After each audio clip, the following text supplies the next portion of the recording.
Counting sheep is supposed to help you sleep, but what if the sheep won't cooperate?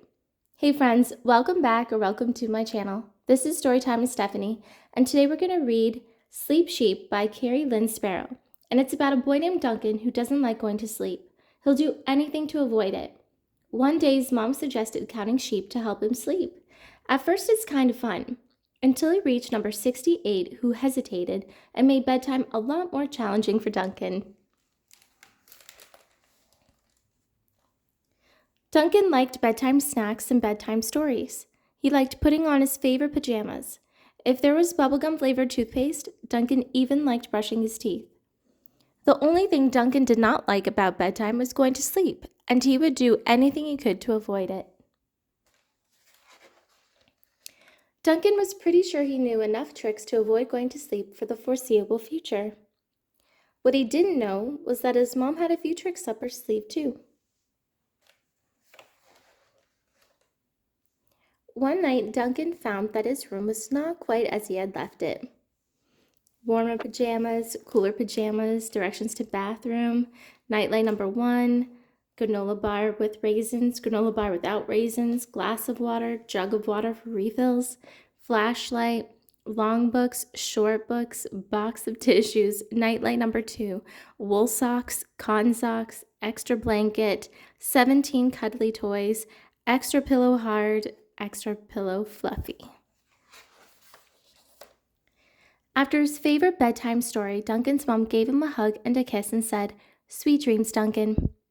But Duncan couldn't think of anything because everything he could possibly need was right there in his room. "But I'm not sleepy," Duncan wailed.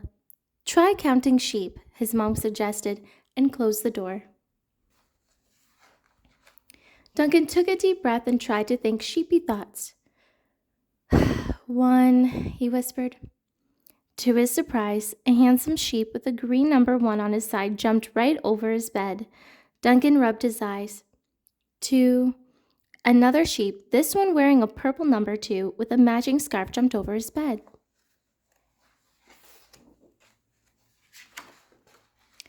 Duncan looked around his room and saw that one side was crowded with sheep. They all wore numbers, like race cars. Counting sheep was going to be more interesting than Duncan had thought. He fluffed up his pillow, pulled up his blanket, and continued.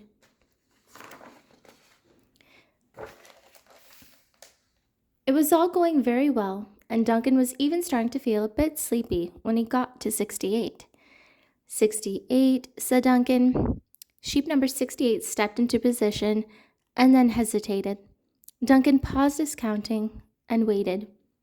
He waited and waited and waited. Finally, he asked, "Is there a problem, number 68? Sheep number 68 cleared his throat. "It's just, well, do you think I could have a drink of water before I jump?" Duncan reached for the glass of water that his mom had left and passed it over to him.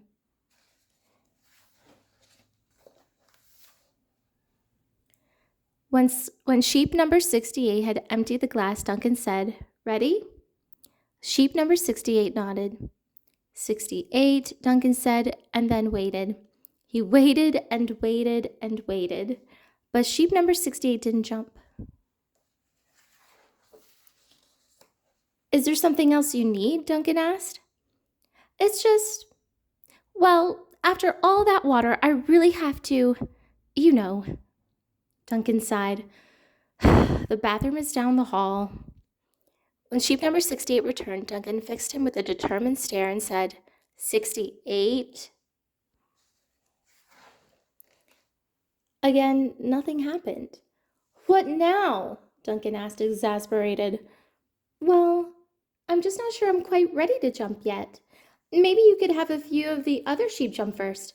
Maybe I could jump after sheep number 72. Duncan stared at him. "You want me to count 67, 69, 70, 71, 72, 68? Sheep number 68 looked sheepish. "I can't count like that," Duncan said. "It's your turn to jump now." Sheep number 68 thought he would like a bit of a run at the bed, so the other sheep cleared a path for him. but he put on the brakes at the last second. Maybe he could use a step stool instead. No, he didn't feel comfortable about that. Maybe he should stretch first. Or perhaps borrow sheep number 23's running shoes. What if he took his socks off? No. What if he put his socks back on? It went on and on like this, and still sheep number 68 would not jump. After drinking his third glass of water, sheep number 68's eyes started to droop. Look, said Duncan, you're tired. He pointed to the other side of his bed. See how relaxed and comfortable those 67 sheep are? Why don't you just join them? Sheep number 68 yawned, heaved a big sigh, and finally made his way over to the other side of the bed.